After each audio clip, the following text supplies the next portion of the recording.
El manual d'història de la medicina sorgeix en un període on la medicina està en l'opinió pública, està en els mitjans, particularment per la influència mediàtica que ha tingut la pandèmia i que tenen les malalties i la salut mental. El llibre vol trencar deliberadament una visió clàssica de l'evolució dels sabers i les pràctiques mèdiques per incorporar conceptes. Se parla de malalties, se parla de malalts, se parla d'espais de curació. Per tant, jo crec que és un llibre que tracta de trencar una miqueta la mirada europea, eurocèntrica, occidental, incorporar tradicions com les cultures asiàtiques, la Índia, la Xina, les cultures indígenes, el colonialisme i la medicina. El llibre, com a compendi o manual de història de la medicina, de la salut, de les malalties, està concebut no com a un llibre de text acadèmic per a universitaris, per a professionals, sinó que està concebut com a una obra de consulta, com una obra de referència en la qual participen una vintena d'especialistes. Se parla de pacients, igual que se parla de metges, i se parla d'associacions de pacients, i se parla del rol, la funció social que té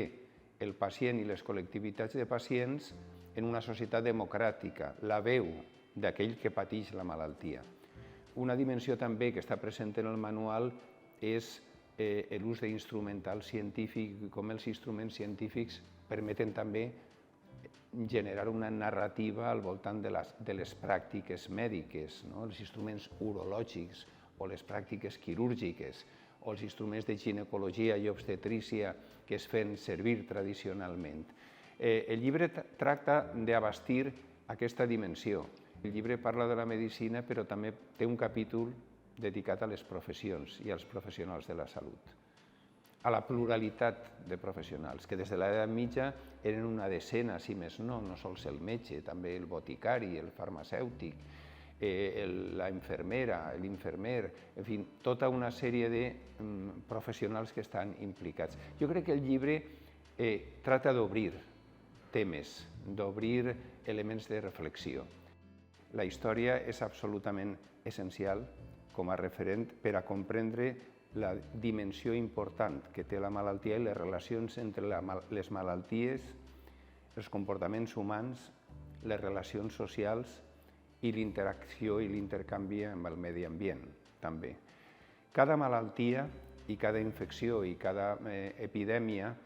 té un context social en el que se produeix i només és comprensible en aquest context. Conclusió, s'ha de lluitar amb vacunes, s'ha de lluitar amb prevenció, amb bona assistència, amb bona organització sanitària, però sobretot, i aquest és el tema de fons, és evitar tots aquells factors mediambientals de deteriorament del món, de deteriorament del planeta, de la salut global, que estan darrere i que provoquen aquesta malaltia en particular.